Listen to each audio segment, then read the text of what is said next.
Deletion, Mr. George had a specific command which he said you can delete or remove from a server. Like in a computer, you can either press the delete key or you can press shift delete.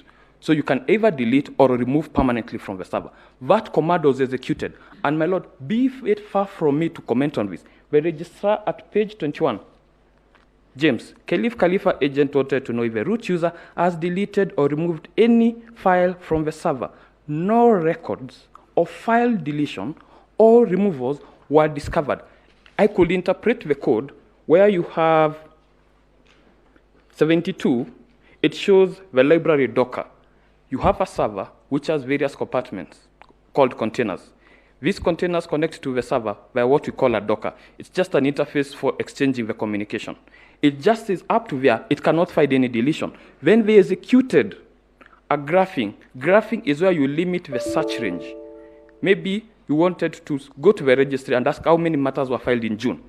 If you ask the registrar how many matters have been filed, you will maybe start from January to August. But if you ask what files were filed in June, that is the graphing. And that's why you see when you read it, it has a graph. Graph, it's not GREP space rem at root after number 72. There is root, application runs. It looks at the log history. Let me, if you will indulge me, let me explain it, my lord. After 72, the root application, which is in that specific container, runs the log history, then it's graphed for remove. Is there any history of removal? There is none.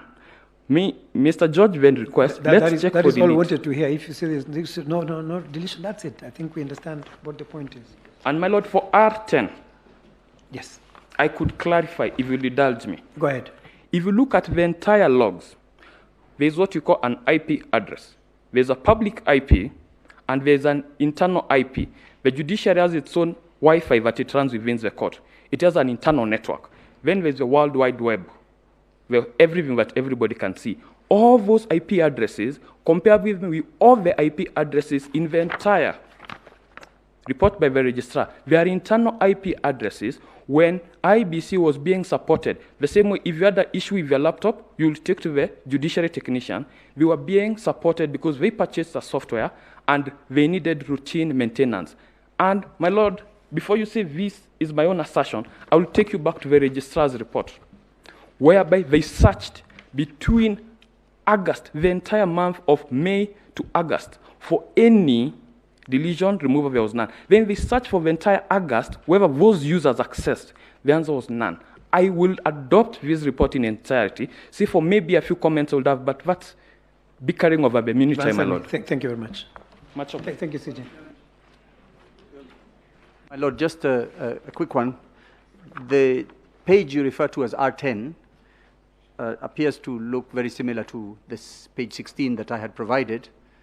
All I'm saying is that relates to dates in July, and what we received from Iebc contains logs up to the 31st of August.